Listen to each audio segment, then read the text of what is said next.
First of all, the relationship is a very important relationship, which has been for a long time. रूस के राष्ट्रपति Vladimir Putin 2 दिवसीय भारत यात्रा पर गुरुवार देर रात दिल्ली पहुंचे, जहां प्रधानमंत्री नरेंद्र मोदी ने खुद पालम एयरपोर्ट पहुंचकर उनका स्वागत किया। दोनों नेताओं की यह मुलाकात ऐसे समय पर हो रही है जब वैश्विक राजनीति बड़े बदलावों और भू राजनीतिक तनावों के दौर से गुजर रही है। दुनिया भर में चल रही खींचतान के बीच भारत और रूस की पुरानी दोस्ती एक बार फिर सुर्खियों में है। कांग्रेस सांसद और पूर्व राजनयिक शशि थरूर ने पुतिन की भारत यात्रा को बेहद महत्वपूर्ण करार दिया। उन्होंने कहा कि आज की उथल-पुथल भरी दुनिया में जब कई रिश्ते अनिश्चितता और अविश्वसनीयता के दौर से गुजर रहे हैं, ऐसे में पुरानी और भरोसेमंद संबंधों को मजबूत करना भारत के लिए आवश्यक हो जाता है। थरूर ने स्पष्ट कहा कि भारत की विदेश नीति हमेशा स्वायत्त और स्वतंत्र रही है, इसलिए रूस के साथ बढ़ती नजदीकियों का असर अमेरिका या चीन जैसे देशों के साथ भारत के संबंधों पर नहीं पड़ेगा। शशि थरूर ने रूस के साथ भारत की साझेदारी को 2 मुख्य क्षेत्रों, ऊर्जा और रक्षा में अत्यंत महत्वपूर्ण बताया। उन्होंने कहा कि पिछले वर्षों में भारत को रूस से बड़ी मात्रा में सस्ता कच्चा तेल और गैस मिला, जिससे वैश्विक आर्थिक दबावों के बावजूद देश को स्थिरता मिली। दूसरा महत्वपूर्ण क्षेत्र रक्षा है, जहां रूसी तकनीक और सैन्य सहयोग भारत की सुरक्षा का आधार बना।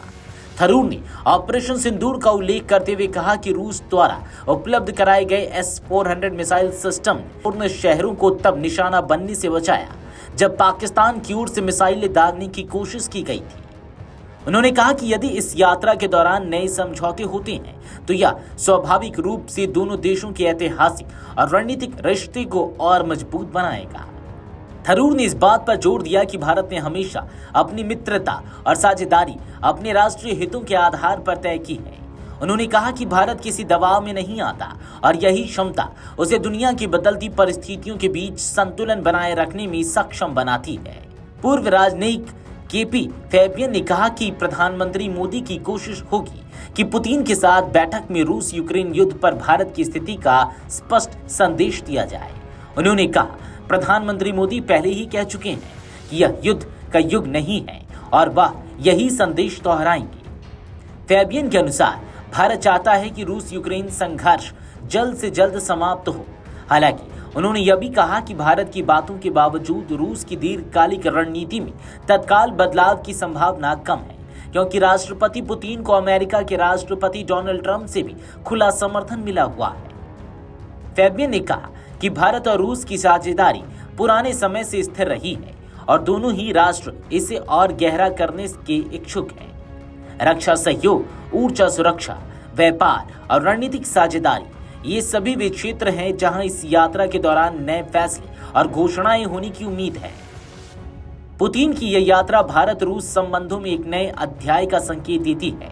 वैश्विक तनाव और बदलती शक्ति संचारों के बीच दोनों देशों के बीच बढ़ती नजदीकियां यह बताती हैं कि भारत अपनी स्वतंत्र विदेश नीति के तहत अपने हितों को सर्वोपरि रखते हुए आगे बढ़ रहा है। यह देखना दिलचस्प होगा कि आगामी वार्ताओं से द्विपक्षीय रिश्तों को कौन सी नई दिशा मिलती है। Video desk amarujala.com।